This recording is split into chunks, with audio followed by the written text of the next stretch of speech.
their position or times where they've really, played badly. And maybe some of it is the boot camping they've done in this area beforehand, gain a little bit of background on what the meta's looking like. But all in all, they've looked like the most consistently good team out of the groups to me. I actually think that last game was probably OG's weakest. Yeah. I feel there was that one fight by the Radiant Secret Shop that, turned into basically a team wipe because OG couldn't stop it's that save a friend syndrome is what I refer to it, one person goes in, you're like, oh, I'll help you, buddy. And then the other person's like, oh, I'll help you, buddy. And then it just comes the line.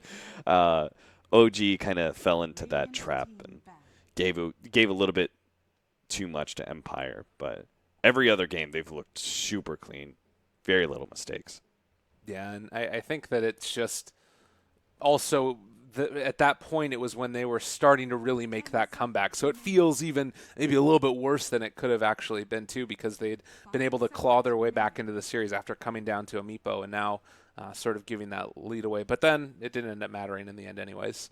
So still no ban of the Meepo. It's something that you have to keep in the back of your mind at a certain point for OG. Do you think it's worth banning it? I mean, troll with Meepo? That's a lot of attack speed.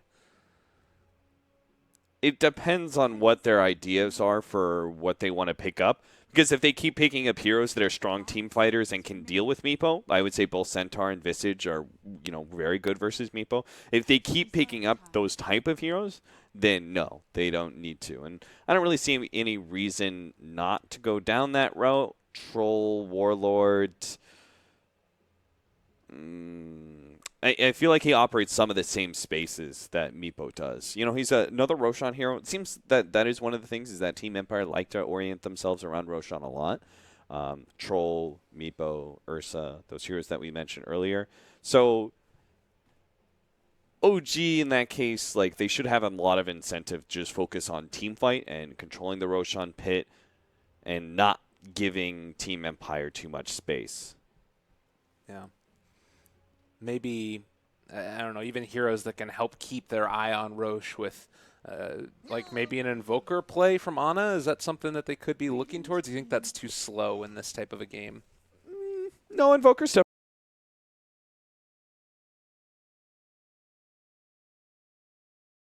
definitely fine. And it'd be your fourth pick. I want to see a little bit more of the draft first. Right. Yeah, you already have a vision hero, though, with Visage. Yeah. Familiar birds, so I wouldn't worry too much about that. It's funny, Monkey King has actually gone through this whole entire draft untouched. Miposhka, it was not a good Meepo, or it was not a good Monkey King, rather. He did not accomplish anything in the laning phase, and a little bit of that is his fault, but a lot more of that was OG drafting just very strong lanes. Mm-hmm. They set up these dual lane scenarios where it was hard for Monkey King to find an in. And he had been playing a really good one leading up to this, too, as far as moving in, getting early courier kills at the early stages of the game. We saw, I think, some innovative plays from him later on. It might have there's been a lot of great Monkey King performances, so the ones that don't stand out feel like they kind of just fall by the wayside when you're not making those amazing moments. But in the meantime, Empire figuring out what they want to go with this third pick. Maybe another safe lane hero that benefits from that, or rather mid lane hero that benefits from the attack speed. Do you like Troll more in the mid or the safe lane at this patch? I think I've seen both while I've been here. I think I like it better safe lane, though it is a suitable mid depending on the matchup. I just like that Troll shoves out offlaners a lot better. While Troll just kind of gets by as a mid laner, but it's a waste not being able to utilize. What is this? Are they going an OD fourth pick? Sniper OD? There's no way you pick up Troll and Ogre without Sniper or OD on the brain. Yeah. I'm trying to think of what other cores would take advantage of this double attack speed draft they've got themselves into. Yeah, it's really strange. It feels like it. I mean, could it be Meepo with the Ogre doesn't sound good at all. No, they don't want to go back for that. OD sounds pretty decent, although if they do that, then OG can go back for the Sniper in the fourth pick, and then you kind of counter that out also. Medusa? Yeah. Yeah. Doesn't seem like a Team Empire style, though. Yeah, I would kind of agree with that. Though I think it does lead towards a style that I want Empire to start going towards. I think they're not as quite as fast as some other teams, but I think that's okay. You just Okay. have to adjust your drafting to that. I think I would like to see them play what I said earlier on I think the panel was, I want to see them play more of an NP style. Get yourself the better late game heroes, let the enemy team crash into you, and do so is very much fits into that kind of idea where, you've got Centaur, War Runner, these sort of things, just let them run into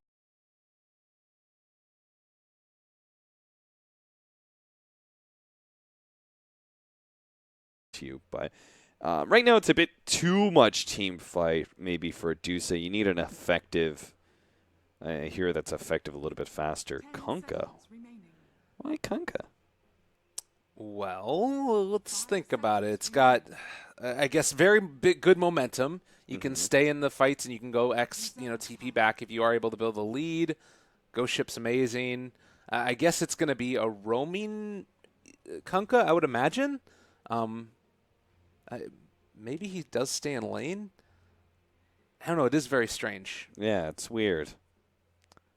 Kunkka is support that's in an awkward place right now. As a melee support, most other 4 positions can accomplish a lot more than you. You look at Earth Spirit, right? Accomplishes a lot in the early game. Even Ogre Magi is more of a presence in the laning phase.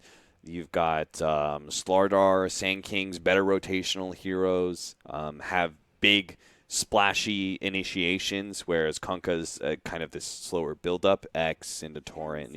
You're able to play very reactively around that.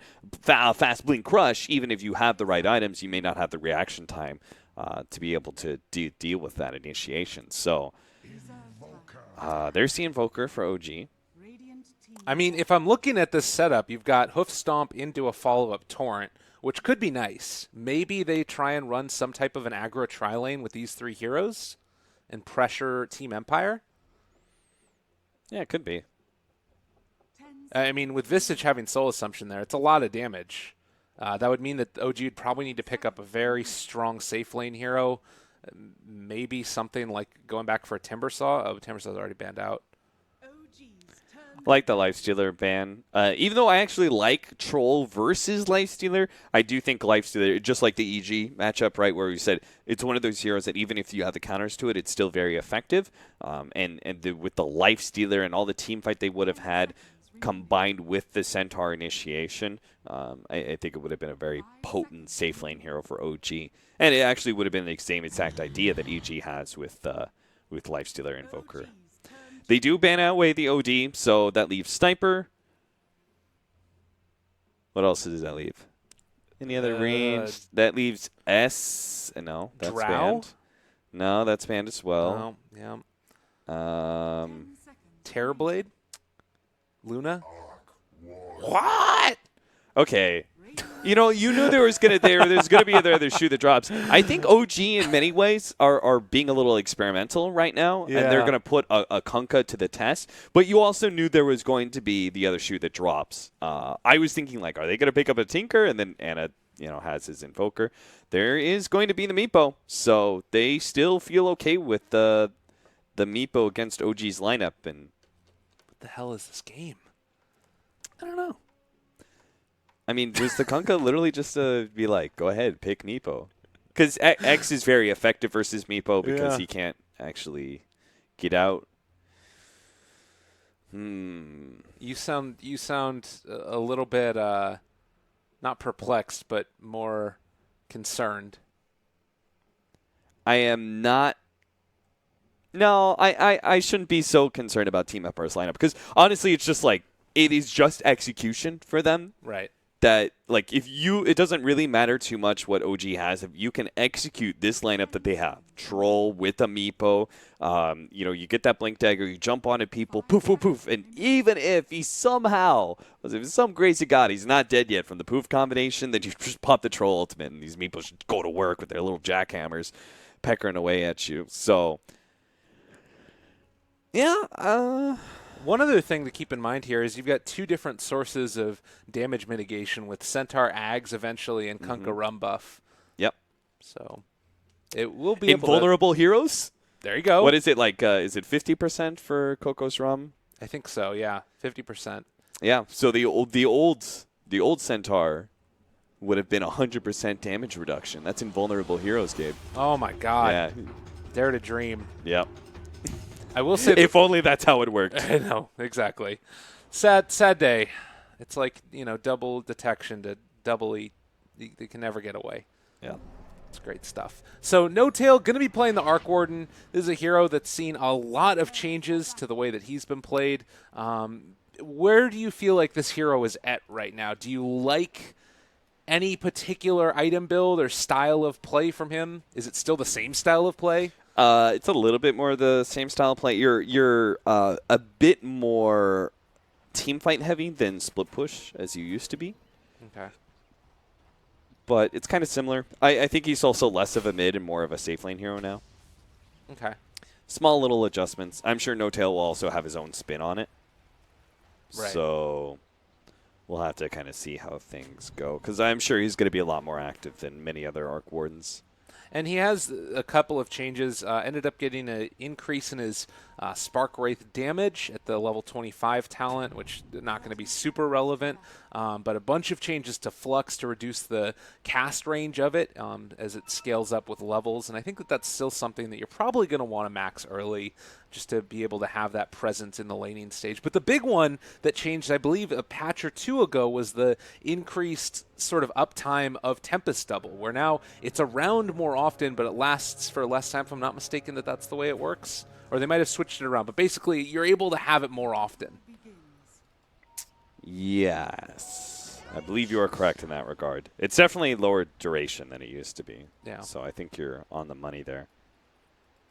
It does mean that you just can't, throw out this Tempest Double and you should basically just sit in the fountain and farm with it a whole bunch. I think the downtime, even if it's up more often, I think the downtime is larger than it used to be. Okay. Whereas, before it was like you almost always had a Tempest Double and it was always farming and split pushing for you. So we'll see how it works out. I remember thinking when I saw the changes that it would be like a good... It was good changes for support Arc Warden, but I don't know if that actually is ever going to be a thing as Jarek's trying to get aggressive here. Again, the boots early on for that Kunkka. How do you feel the lanes are going to sort of work out here? Is S4 going to be able to get enough farm against Troll Rubik? Yeah. I don't think it's really a kill lane. Telekinesis into Whirling Axes and such, we just kind of stomp and walk away. So he should be able to just approach the creep wave, pull a creep off, get the CS. He'll just kind of repeat that over and over again and should be able to do pretty well for himself. I'm more curious about how this tri-lane goes for OG, and I also have no idea what OG is going to be doing with this Arc Warden or this Kunkka. I don't have many answers here, Lyrical. Yeah, it's an interesting one. Jarex will be able to hit that torrent. They have another Spark Wraith that's going to get thrown out, purging and slowing him down. Jarex still very low. They do manage OG to end up losing one, and now possibly going to be able to take him down. No Tail in some trouble. They aren't going to be able to quite bring him down, though, and it looks like Ghostic trying to run away, has to dodge away from that Spark Wraith as the torrent's not going to connect. King R in the bottom lane managed to find the kill onto S4. There is going to be the purge, bringing him down, bringing him low, but Ghostic not going to fall. So apparently I was wrong. They did have the firepower to be able to kill the Centaur. Here I thought he was going to be able to walk it off for the most part. That's pretty good. Empire get first blood. They also shut down S4 a little bit more. The Sand King was able to get out of that whole entire area. Now has his boots pretty early on, so that will give him a lot more credence to his laning phase. And then it's a similar situation in mid as last time, where Chappie's just going to be able to kind of farm away. Isn't really threatened by an Invoker too much. Yeah, and if he needs to, you can send one of these back, heal back up after the fact, and go about your business. Ogre rotating back between top and bottom, or top and mid.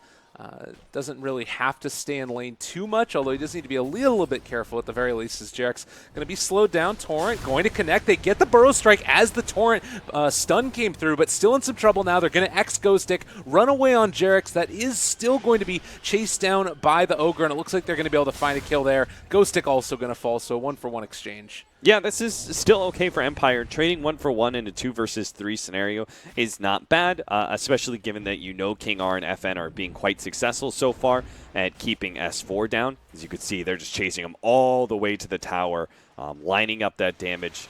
And it means FN will miss some CS here and there, but well worth it in order to zone S4 out of the lane entirely. Definitely, and they're trying to get the pullback to push him to the other side of the river, which would have been a kill, but didn't quite work for them. Ana still having a decent time against the Meepos. A little bit of issues here and there. The 19-3 versus 28-1, but some of that's going to be the jungle CS as well. Imagine that Meepo continues to have a decent time. As far as looking at what the Invoker is trying to find, it's still just going to be like the passive laning stage and throwing out Sunstrikes whenever he gets an opportunity to. Yeah, and this is going to be one of those opportunities at top right now.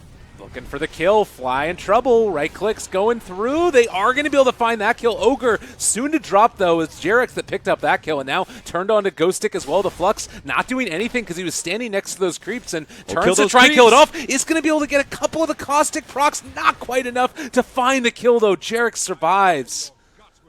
Oh wow.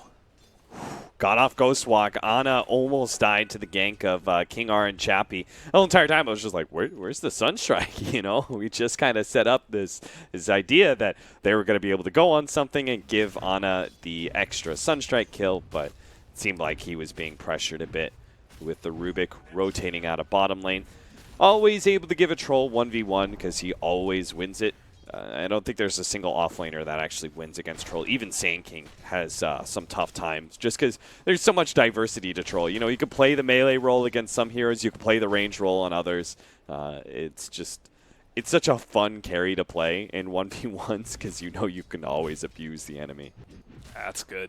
And I mean, it's a hero that's seen a lot of change since his heyday where it was just a nightmare to play against. But still, if you get that nice start off there, it can still just roll over heroes. But again, Ghost Stick being pressured out of lane. And Visage showing his potency as a zoning support, one of the best in the game. Jarek spots out Ogre. They're going to head off the other direction. And still a very passive laning stage. In spite of a couple of kills that are going on, it feels like it's flurry of excitement in the midst of farming wars going on. Yeah, it's like mid and bottom are definitely the farming wars, right? And then it's top where there's this action that's happening. I do like the fact that Ghost Stick and Moposhka stick together so much. Looks like they found a kill on Jarek's. Huh? What? Meepo died to neutrals? No. Jarek's might be able to get the deny. Able to hit it. No. Wow, that two neutral denies. One of them not intended, certainly. Yeah, Meepo's dead for a while. Wow. Well, Miss Micro happens to everybody. Yeah, even the best of Meepo players. A lot of pressure in these games. It's usually just not in a scenario where there's no pressure on you whatsoever. Fair enough. And I mean, at the end of the day, that's not going to decide the map. It's going to be the other movement around the side. But Chappie, he's building towards the Dragonlance. I imagine it's much the same build.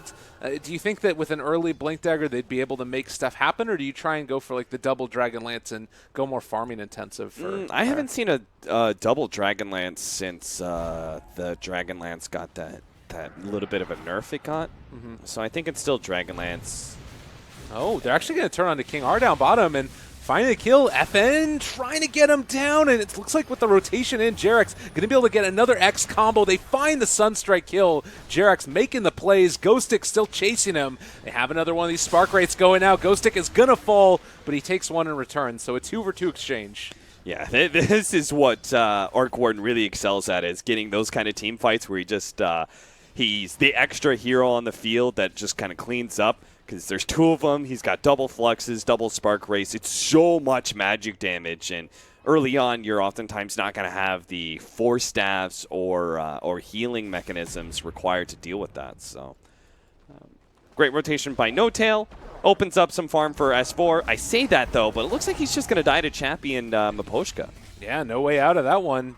Doesn't quite have that level 6, and meanwhile, the bottom line, Empire pick up another kill, this time onto No Tail. The Arc Warden is going to drop, so after that initial couple of deaths on the side of Empire, they're coming back with strength. Yeah, I was going to say, it looks like it's going to be a very fast hand of Midas for No Tail, but he just lets himself get picked off like that. In the meantime, Fly's still getting a good amount of farm for himself. You take a look at these other supports, and he's been able to keep up with them at least to a large extent. So OG doing a good job of spreading out the map. The big problem is going to be the Meepo and how they deal with them as Ghost Stick. Well, it doesn't look like he's going to be in too much trouble. Him and Ogre are just going to hold hands through Flux. Yeah, that's the part I liked about their laning phase. They just stuck together all the time. You know, they pretty much held hands in the laning phase to make sure that Flux was never an ability that No Tail can use. So he looked really lackluster in the laning phase because of that. Against solo offlaners, though, in situations like this, it just makes Flux look like a really OP ability. You just can't move for like 4 seconds. Yeah, a lot of damage. Jarex is going to be able to get out of this one, but there's the X combo. They take him down with the Fade Bolt before they can get the full assortment of damage out, but there is still going to be a Cold Snap as well as a Grave Chill, and they managed to find that kill. Fly picks it up. Invoker's still top net worth right now, so he is keeping pretty good pace with the Meepo. Both have gotten... Actually, Meepo died to neutrals and only got an assist, while the Invoker does have 1 kill in his name from a Sunstrike, so that does help out quite a bit. Yeah. And I mean, you also have No Tails getting closer to the Midas, so it feels like these cores are going to just scale naturally a little bit better. Yeah, I think I was trying to theory craft it out. I think OG's lineup can play a lot slower than last game because they can reliably go late game. Oh, they're going in for this one now. They're on top of the Arc Warden, and No Tail is going to fall here. So interestingly enough, you got Rubik who's able to steal max level Spark Wraith. Ghostic not quite going to die there to the Get him range creep. double. And it looks like Ghostic will be able to escape. But that's a pretty nice little pickup for the Rubik as well. Oh, absolutely. The Rubik, Kingar's been doing a lot here. He's moved around the map. He had his level 6 pretty early. Picking up that Spark Wraith, he can do a lot of different things with it. It could just be an extra nuke where he uses it with telekinesis for the guaranteed damage. He could set up a trap somewhere, you know, those Spark Wraith traps. Yeah. It's like a whole new version of Techie Minds. It's so annoying. You're just like, oh, whoops, I stumbled a little bit too close to the trees, and now 5 Wraiths are chasing after me, and I'm going to insta-die. Chappie, you okay there? Oh, Mr. Meepo. He was having a hard time with Roshan bashing the shit out of him. Now, Roche very upset at things, and you can see he's not quite able to take it yet, Meepo. Needs to get that level 15, I would imagine. Lifesteal comes online at that point, and then becomes a breeze to take it down, particularly with Troll ulti. So, next couple of minutes, we have the Blink Dagger done for Meepo. Where do you look for? Is it only the Arc Warden pretty much, or...? No, there's a lot of different pickoffs that are worth it. It's just, again, it's about what opportunity presents himself. I would normally look to smoke, push out about now, get any one of the cores, and maybe you can turn that into a Roshan kill. You're usually going to try and play the top half of the map as well with this first rotation because you want to be near Roshan for that opportunity. Even if they kill Centaur here, though, I don't think it is good enough. And S4 does have the correct read. Yeah. TP's out before the rotation could come in.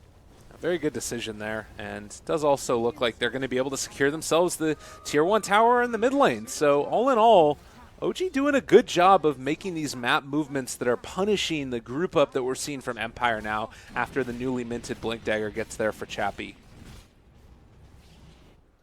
So. Trade Tier 1 across the board. That's much better for OG. A lot more value in the mid Tier 1 tower. And this is the other nice part, being able to X back the... Oh, no, okay, he's just Xing him. Thought he was going to TP. Just Xing for fun. OG seem to be having themselves a nice game. Eventually, we will see that, right? The Boots of Travel, X TP around, so he can both send Tempest doubles as well as himself around the map just to push out lanes and do funny Arc Warden things. Yeah. Talked about the Midas there. It's already been completed. Can continue to spam that. I don't think they should show too many heroes here in the bottom lane, because as soon as like Arc Warden, the real Arc Warden shows at bottom lane, as well as S4, they should immediately do Roshan with Empire. I guess they did have the Visage Familiars in there, so they kind of feel like they have enough heads up to make the TP rotations, which they're doing now. Yeah, they are going to move into this area. Stampede is up for the Centaur as well. They're going to throw out the boat right at the start. A really big combination. Oh, God, but now S4 gets another stomp there. The epicenter is going to be enough to find the kill onto him. Everybody else on the side of Empire is very low, though, and does look like they're going to back out for the moment.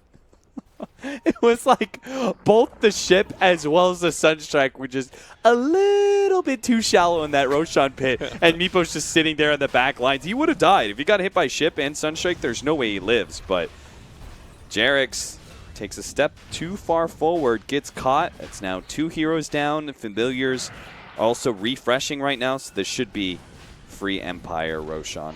And Rubik also stole the boat in that last fight as well, so... Ooh. You have a lot of extra damage mitigation on Empire you wouldn't otherwise be able to have. Another ability that combos pretty well with Telekinesis. Yeah. So give the Meepo Coco's Rum. That's really annoying. Yeah. I really like what we're seeing here out of Empire. It's the same style of Dota that we had in the last game, and I don't know if I like OG's draft as much this game as we saw last game. Last game, it felt like it was very focused what they were trying to accomplish. This game, it's like, we're going to get really farmed, unless there's something else that I'm missing here. No. I think there's similar objectives here for Empire in Game 1 and Game 2.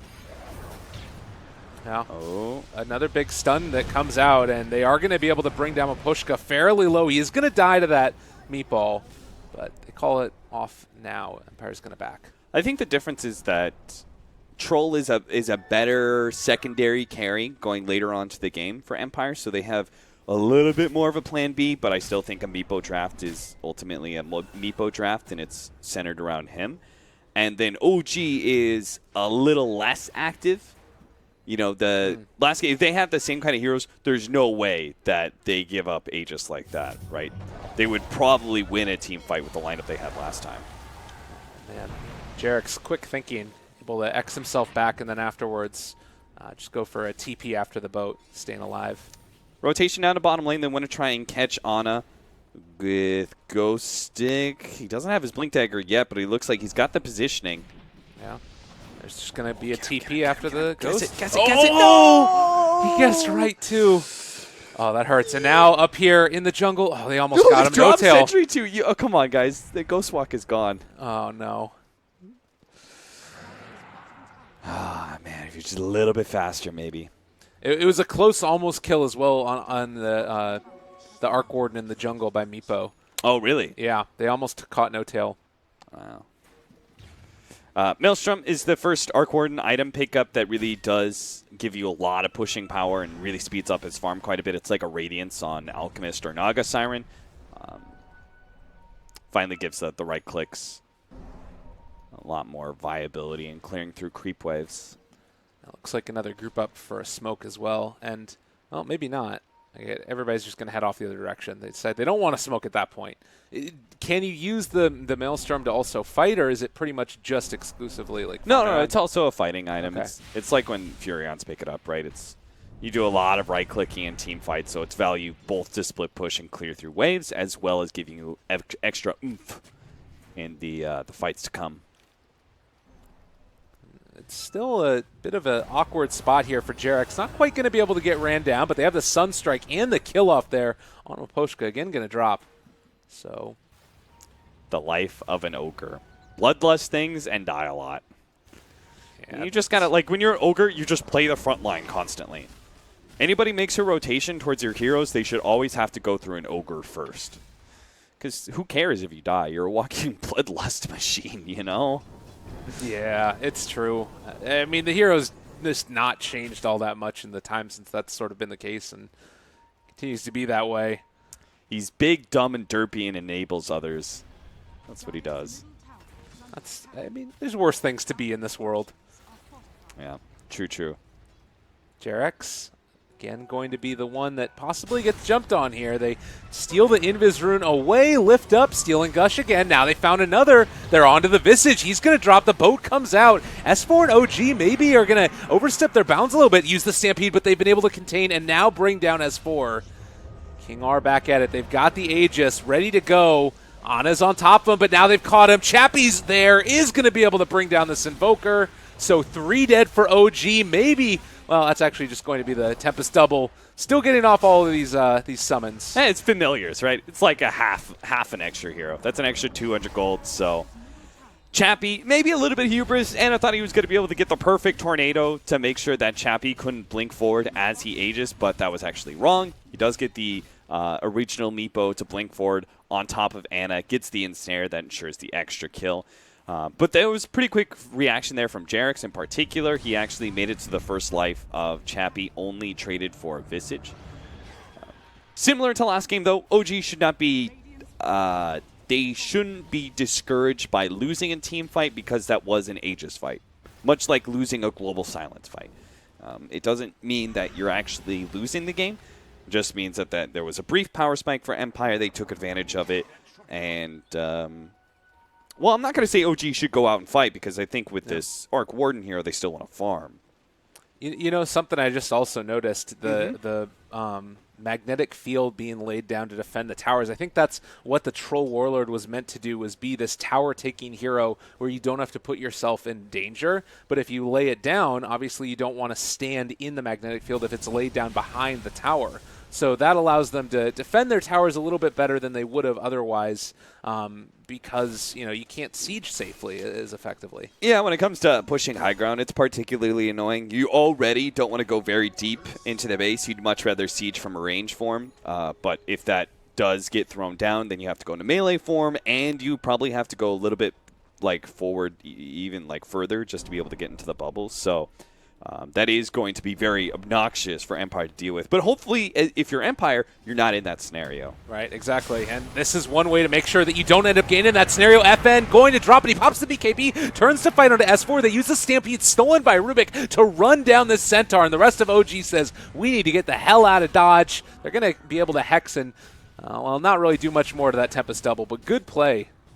Yeah, 6 steal from King R. Man, Rubik is so good. I forgot about that ESL 1 Manila game until you mentioned it. Yeah, showing off again here and almost to the Blink Dagger for himself. They really need to start carrying Dust or a Gem on Ghost Stick.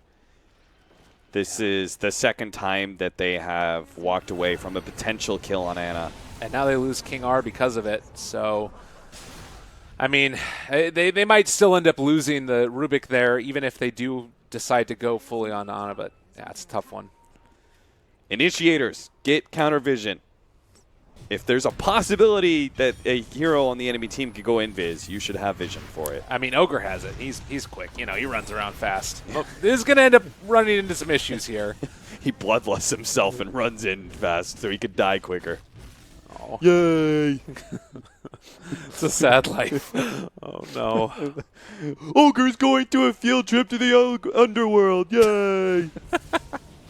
Oh, jeez. Yeah, it's sad.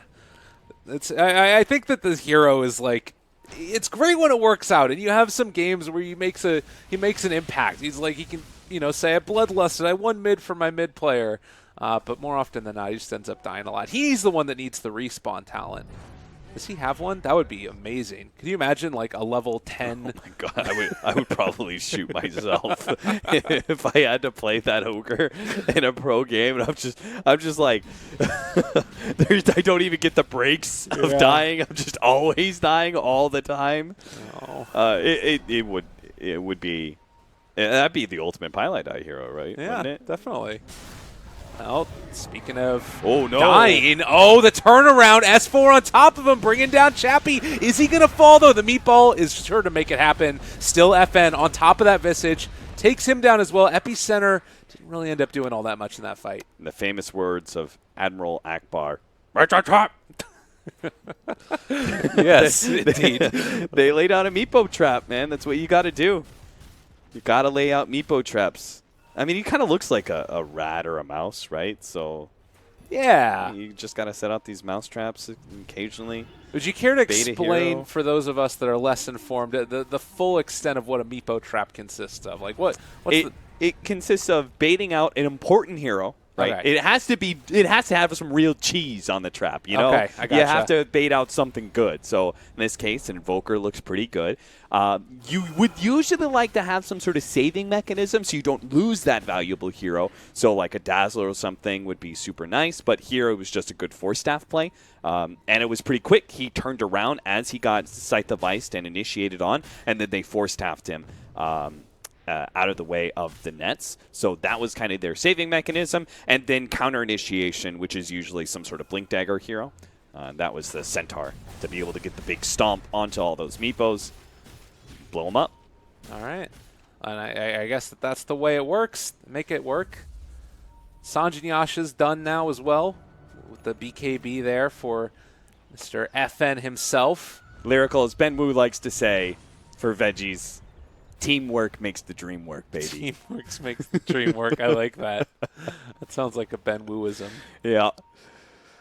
5-man smoke up past the creep wave. OG are playing defensively. They're going to, just throw Jerix into the wolves. It's kind of what, that was kind of intentional, right? Yeah, no, totally. You let him die there. It takes the gank, and, the worst things have happened than losing your Kunkka at this point in the game. Yeah, he's 20 seconds. Not too long till he's back. Although they might be able to take Roshan in that. No, they're not going to go for it. Yeah, seeing that TP, and they realize immediately they can't actually do it. FN going to finish farming for himself. And they have a lot of those, what the hell are they called? Spark Race sitting there in the Roshan pit plus the Visage Familiars, so. Yeah, I think that OG have done a really great job of containing that. That's one of the things, too, that's so cool about Spark Wraith. The last 50 seconds for vision at no cost. And when I say cool, I say unbelievably annoying. Cool. Is it cool, though, Lyrical? Is it? I mean, at least it doesn't last forever like it used to. Like, you just lay him a crap ton down. And this is the trap you're talking about. Yeah. Ugh. Meeple stumbles in, and he actually just dies to the trap itself. Like, no heroes involved. Just Spark Race and Visage Familiars are probably enough to kill one of those Meepos. They're going to smoke up. Spark Wraith activates on FN. They ping that out. Yeah, they realize now. So that should signal to OG there's a smoke coming, and they're just going to back out. God, the Spark Wraiths are so good. Yep. Man. Arc Warden. I mean, people have been saying that he's garbage, though. Like, is this hero kind of bad, or? I think we just haven't fully realized how to play this hero. And because we haven't realized how to fully play this hero after the nerfs, it also means we don't know whether or not the nerfs are effective or where Ice Frog needs to buff or nerf the hero. Okay. So it's just kind of an unknown right now. Well, looks like a quick take of Roche with that ulti. Ana's going to get the lift up now on a Ghost Stick. Does have the Bro Strike away. He's still getting hit by the EMP. Also the Cold Snap. He's down inside of vision of that Sentry. And Stampede was also popped there. Yeah, I think S4 was thinking either there was going to be counter initiation from Empire as that Sand King died. So maybe he felt like the team needed to back up after they got that kill. Another thing is I also don't think Arc Warden fits the meta very well. Pretty team fight heavy if you look at it. Full committal by multiple heroes, it kind of ignores Magnetic Field and Flux and those sort of things. He's much more of a split pushing and individual pick-off hero. And if you look at many of the cores that are run right now, they're all very effective team fighters. Invoker, SF, Lifestealer, I guess in some ways Ursa. Like, these are the cores that you look at that are pretty popular right now. Magnus. Well, I mean, and Cappy, you're talking about it, though. You've got still, though, the very low cooldowns, which he has been able to build into slightly. Like the Tempest double, True. it's going to be always up a little bit. So in some ways, if you can make it work and if you're able to get that tempo moving more quickly through some fashion, there's a place for him in the meta. And that's possibly what OG are trying here. Yeah. And also maybe... Again, I do think OG is sitting so pretty in the group. Like, they won this first game against Empire. They beat a Meepo strategy when they were a little bit behind. And they've got 6 points already that they're probably thinking, like, we can kind of, mess around. Not mess around. I don't want to say that because it feels like OG's disrespecting them or something. But I do think that they want to try out some of these strategies that they've employed in scrims that are more experimental in officials and see really how it feels to them. Like No Tail's getting good information about like how it feels to play an Arc Warden and like what are some of the good and bad things. Yeah. Kind of flesh that out a little bit more than you already have. I will say that Empire is still, we're talking in some ways as if OG is the ones controlling the game, but it feels like Empire are actually the ones that are doing it. You've got Ana that's very far up in the net worth, has his Aghanim Scepter and is building back now towards the Octarine, but you do still have a fairly substantial lead into the favor of Empire. And if they won one big fight with the sheep stick down on Meepo, this type of thing, you could see a really huge swing into their favor and taking objectives off of it.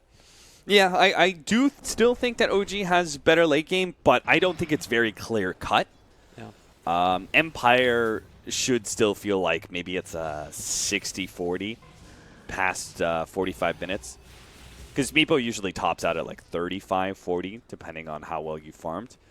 So after that, 45, 50 minutes usually where Meepo's strategies start going downhill. Mm-hmm. But going past that time, I think it's always kind of 60-40 to the favor of OG. It all comes down to how well Ana plays on the Invoker, honestly. Yeah, and I guess the other problem is he doesn't have that Lincoln Sphere. Is going for the Octarine, as we mentioned, so there is going to be this vulnerability. Also, King R ended up picking up X marks the spot for himself now and is going back for an Aghanim Scepter. Already has the point booster done. If he gets that, there's a lot of good spells to steal in this, particularly thinking about the Invoker, all his kit. Yeah, if he could steal Stampede, super good steal. Boat would obviously be pretty cool. Yeah. The group up vacuum ghost ship that it does, but I'm not sure what else past that, really. I guess Visage Familiars. I don't think he's ever going to steal the resummon. But yeah, I don't think so. If that ever happens, that is, Fly probably messed something up. Yeah. Chappie waiting for these birds. We'll be able to not get them as the resummon comes. Jabaited. Wasted 2 precious seconds of Chappie's time. Got him. Get owned. Yeah, I mean, that's the mindset you got to be in as a support. It's the little victories, Lyrical. It's the little victories. You got to be like, yeah, that guy killed me 5 times, but I wasted 5 seconds. Yeah. What do you think about that? That's great. I love it. That's any little thing to throw your opponent on tilt. Yeah. I mean, that's just like, you got to have these little mindsets about as a support player because you're just lesser. You literally are just lesser of a person, oh my God. of a hero. No, sorry, I'm not saying as a player, but I'm saying like if you think about it, right? Like as the game pushes to like 35, 45 minutes, the percentage of your impact versus Core's impacts, right? So you're just lesser of a hero, and so you got to be like, you got to look up at those giants on the other enemy team, those guys with like 20,000 plus net worth, and you're shaking your fist at them, and you just got to take the small little victories that you get. See, I don't know what you're talking about. When I play Wisp, I have a big impact when I relocate into the enemy team. Nice. By yourself? No, with my carry. Oh, so you suicide him. Exactly. I got you. That is a big impact. Maybe not a positive one, but... Look at Jarex over here. Going to drop the boat. They scouted out, realized they could be there. Good. Not again. Oh, I mean, again, from our vision, it looks like you should be able to get it, but clearly blind. Yeah, I mean, that guy, I'm saying not again because, like, that guy just, that's twice now he's come so close. Yeah, he's just totally. like, that's like he's a foot away from the enemy. He's like, less than 100 range. Wishing he was Slardar. What are Dota measurements, by the way? What do you call it? You just call it range? A range. I like the 100 range. You have 100 range. That sounds right, but it also sounds incorrect. Yeah. Tier 1 tower going to drop in the top lane. These objectives have just sort of passively been falling throughout the game, it feels like. OG have just been keeping the lanes pressured. Arcorden is starting to keep the pressure on now, and going back for the Dragon Lance as well. Meepo's going to deal with it, but I'm kind of feeling like maybe... I know Ghost Stick doesn't want to show too much on the map, but I do think he occasionally needs to pop out and push out one of these waves. He just did that in mid, so he does kind of seem to agree with me. Good opportunity, though. They just pushed out top. As long as they don't get caught with this Meepo. Oh, Chappie. Yeah, all right. They bring in the rest of them. All right, they're good. Miposhka is going to trade TP out. Oh, Jesus. Oh, look at this guy. Taking a lot of DPS from Flux, but it's not going to be the death of him. So, able to escape. Empire, it was starting to look good for a little while, but now, again, those gears, they're slowing down more and more as the game goes on. I think they're about to get a good opportunity. They were grouping up earlier like they wanted to go for a smoke. They just killed a Tempest double. And Meepo doesn't... the problem is he feels so threatened by this Ana Invoker. Like, right now would be the ideal time, from what we know, for him to push out top and get that lane going, and they could probably get all the lanes pushed out over the river, and that gives you really good cover for your smoke aggressive gank, right? The aggressive play that you want to be able to make. But he's so scared he can't do that, and if these lanes are pushed in, it does give OG little clues about what Empire's motives are and what they're doing, even if they are off map. Yep, illusion bait. Yeah, nicely done. And the unfortunate thing, too, is that it's when all of these big items are coming up, and you can see, you can just keep spamming out the lanes with no tail. He's pressuring the towers. They're going to drop. Has the Mjolnir proc as well on this melee creep, and it is quite hard to deal with this if you're Empire. At some point, something's got to give where I feel like you just need to make that play. Go for it. Stampede used over to the side here is going to be a jump away. So nothing really lost with that. The top lane, Chappie's down to half health, but Ana is going to get caught here. All right, they've got him. Epicenter out, drops no. the wall. They're not going to be able to catch him. Oh. Ana still in some trouble. They don't have any vision, though. They have the gem. It's over here to the side. Ghostic trying to get enraged, and they have been able to find that Invoker. Now the Tornado comes, trying to make its escape, and the Rubik actually stealing Tornado. The EMP is still down. Chappie dropping low, but not going to be enough to get the kill. And they are going to be able to bring down Ana instead. Okay, that's a huge win. You've got 80 seconds to control the game, and Roshan's coming up. So they've got a minute to work with where Roshan is up and the Invoker is not. That's really big. And right afterwards, the Aghanim Scepter comes for S4. He did have the Stampede already used, which is part of the reason why they weren't able to save the life of Ana there. But yeah, oh, did they spot it? Yeah, they did. They spotted it right as it came up. So immediately into Roshan, time to pressure the tower. Do they go high ground with this?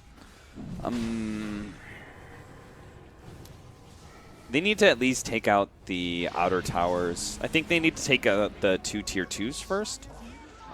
Because the way I see it is that you don't want to get into multiple high ground pushes, right? Yeah. All right, we push high ground through mid, and then go round 2, right? I wanted them to get such a conclusive team fight, 2 team fights in a row where they just close out the game with one fell swoop. One push, and they take like 2 lanes of Raxes. So I want them to open up those lanes of Raxes by taking those tier 2s. You don't have enough death timer left on the Invoker to force a buyback, so going high ground is really dangerous. So getting anywhere near high ground is super dangerous because you're dealing with a Kunkka. Kunkka, Arc Warden, Invoker, those 3 heroes are notoriously good at defending those cliff areas. And, I mean, Empire still have room to grow on these heroes, a little bit at least. You've got, the Force Staff, which is on the Ogre, but not quite in his inventory yet. OG trying to set a trap here. This would be really good if they can make it work. They do spot out Ghostic over here to the south. And with the smoke, they still could go, but not wanting to try it. Yeah, and it looks like Empire just got quick eyes on S4 there as well. So both teams understand what's happening. Question is, which one of them is going to break? You know, one of them is going to decide, all right, we're not doing this, and back away. Oh, Ghost Stick getting fresh. They're all in vision. They have been able to take out those wards. Torrent is going to miss. But now the vision possibly a bit more into the favor of Empire here. Well, not really. There's still a ward up here on the high ground that is going to expire in a second for OG. I think it's Empire should back away. This is they're fighting into really dangerous territory. There's a shrine here. There's a shrine. The tier 2's up. There's a lot of potential for buybacks and TP rotations back in for OG. So that's them offsetting the extra life for the Meepo, right? So I don't think the Aegis is an advantage if Empire take a fight in that area. So they should try and reset and get a better opening. It looks like they actually want to go through the secret shop area with this smoke and catch them from the left-hand side rather than just going straight down lane. And look at FN. They're all here, and he's baiting this out. It is just the Tempest double. You want to get more than that with this kill, and it looks like they might be able to do it. Fly is the one that's showing right now. If they could catch him at the very start, it would be huge. They have the vision placed down as well from this ward over here. The boat is going to go out, so giving everybody a lot of run buff. Chappie getting contained. They've got the X onto him. What's the answer? How do you get him out of here? He's going to end up dropping, but they will still have another round of the Meepos. There's going to be the counterplay now. Rubik stealing away a spell, and looks like they're going to try and go for another round. The Meepo, it's going to drop. They're going to be able to kill off Chappie. He is dropping oh so low. Is it going to be enough? They have taken him down. FN also in trouble. They've killed off the Sand King. Going to be able to run down Maposhka in a second. Jarex has found FN. The hoof stomp, the right clicks, the punches. Empire's dreams evaporating before our very eyes. Whew, good defensive play. Once again, OG with the Force Staffs. You know, like that initiation all gets spoiled because Jarex gets off a really good Force Staff save combined with the boat. Totally stalls up their initiation with the smoke play. They also had the positioning-wise, right? I think OG had a decent idea of what was happening there, and again, they kind of threw out one of their supports to be the one that kind of tanks the gank. Now, it's going to be OG's turn to try and force something, see if they can force the buyback out of Empire and then just retreat, especially if they can get this Tier 3 tower as well. Unlock those shrines. And still, God, it's so hard to deal with for King R. He did finish off his Aghanim Scepter, so they will have that at the very least.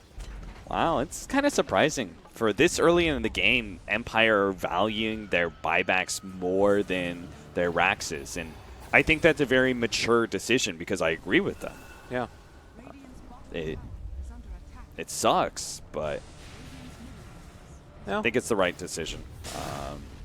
They're just now you've lost a lane of Rax though against an Arc Warden. That makes everything worse for you, right? Just like we talked about earlier with the Naga Sirens, similar setup. Ooh, and Jarex is also going for his Aghanim Scepter as the Kunkka. Nice. What? I mean, you got the AoE combo with the Invoker and the Centaur. You might as well. Like, I honestly don't know what Kunkka builds late game besides Aghanim Scepter, you know? Like, maybe he gets a Blink Dagger or Boots of Travel, but I don't think Jarex is thinking to himself, like, yeah, I'm going to have enough farm to build into right-click damage, you know? Right. I don't know what support Kunkka does outside of Ags. Yeah, it is a little bit weird. Like maybe some other item, like a pipe or a Lotus Orb. I feel like those are usually the like jack of all trades type of heroes that pick it up. But yeah, why not? Just you need to win the fight with this hero. That's what his job is. You've already got the lane push that comes out with Arc Warden. So anything else that helps you win the fight. It is inherent in the hero, but I do believe FN has been a bit unlucky. I've watched. I have not seen like a good bash for him, but I've seen plenty of opportunities where he has not gotten a bash that would have gotten him a kill. Right. And look at this too. The double sheep stick from the Arc Warden, always a menace. Now that he has it completed, will become a larger and larger problem. And it does feel as if maybe this window that was opening is really heavily shut. You take a look at the graph over the past couple of minutes. My word, it is not pretty. It ain't. So there's just going to be a jump forward on a very aggressive. And Chappie, they'll take this one for free. Oh, tornado lift up, but FN is on top of him. That is going to be a kill, and a little bit of save your buddy syndrome. It's just going to be the Tempest double that was there to try and save the day. Not going to end up happening. So Invoker goes down. Okay. Can they make something off of this? Man, that's like deja vu. Right? Hana died in that exact same area last time by trying to get too over-aggressive on a Meepo. I don't think it matters too much. Like, OG, they're still going to be able to keep a whole bunch of lanes pushed out with the Arc Warden, and there is still enough kill threat from the rest of OG members that Empire can't super split up and push out all 3 lanes. Probably going to try and push out 2, and that'll be one lane that'll end up staying on the Radiant side. That'll be top, it looks like. Well, it definitely feels like Empire has an idea of where they want to go. FN Maybe they can go high ground. Yeah. I mean, they're pressuring it. They don't have everybody here yet, but they will in just a moment. And with Epicenter up, if they could take down this tower and start building the lead there, we talked about them securing the other. They're heading towards the tier 2 bottom. Maybe a little bit of indecision. I don't blame them. Approaching that high ground is super scary. Yeah. Yeah. 30 seconds with an Invoker down, and they don't want to approach high ground despite being right next to it. God. And that's OG's lineup right there. I mean, Chappie takes so much damage, too, when he just gets hit on. And that was even, with only the... It wasn't with Flux damage even on top of him. Arc Warden is severely farmed at this stage. You know what else is severely farmed? This troll is really scary. If he gets on top of you, and he gets that one bash that he needs, then, I think you're just done. He can swap out some things. It looks like he's going to be swapping out. I thought he was going to go for the Scotty, but instead he's going to swap out the SNY for a Satanic. Get a little bit more sustain. I think that also makes sense because he has to deal with a lot of magic damage.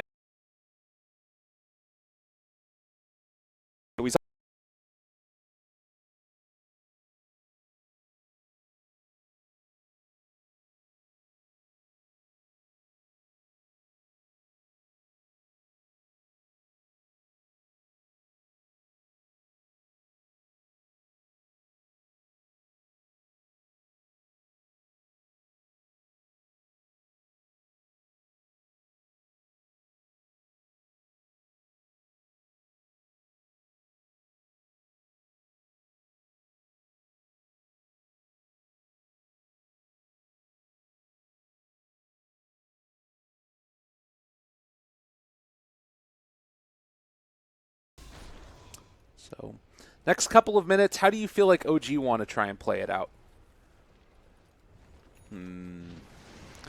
Very slow. Just control the game.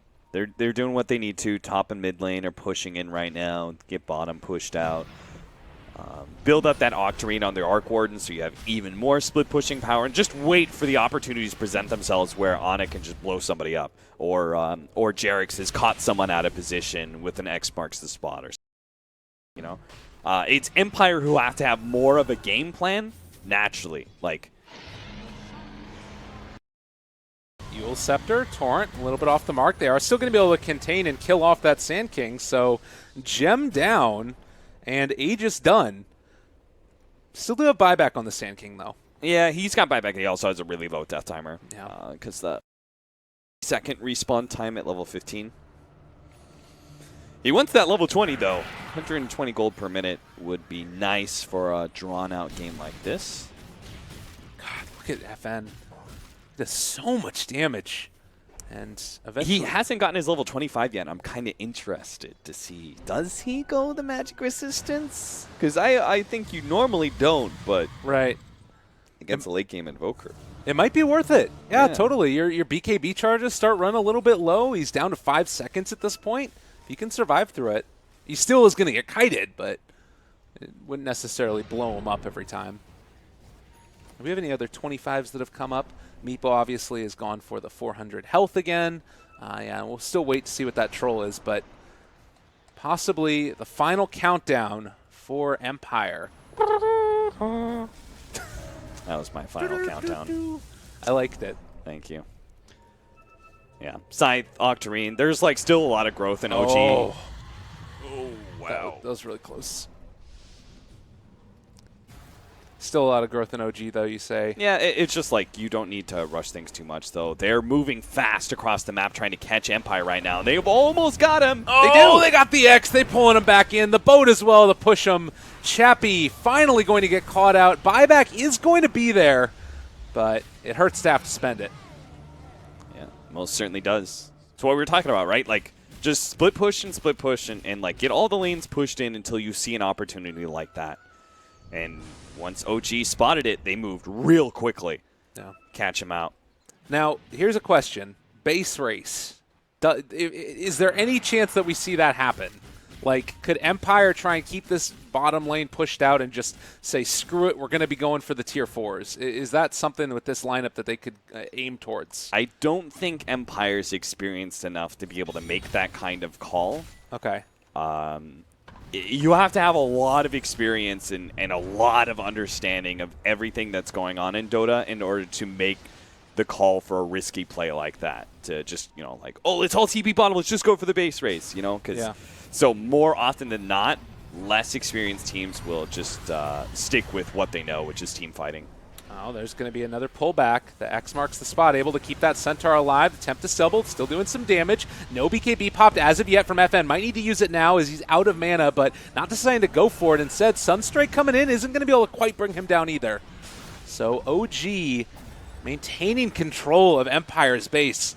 This is just a catastrophe to walk into. All of the Tempest Doubles throwing out the Spark Wraiths, and S4 Whoa, gets a hoof stomp onto 3. No follow-up, though. That's okay. Like, OG just focus on the racks. Oh, Ghostic actually went in with his epicenter.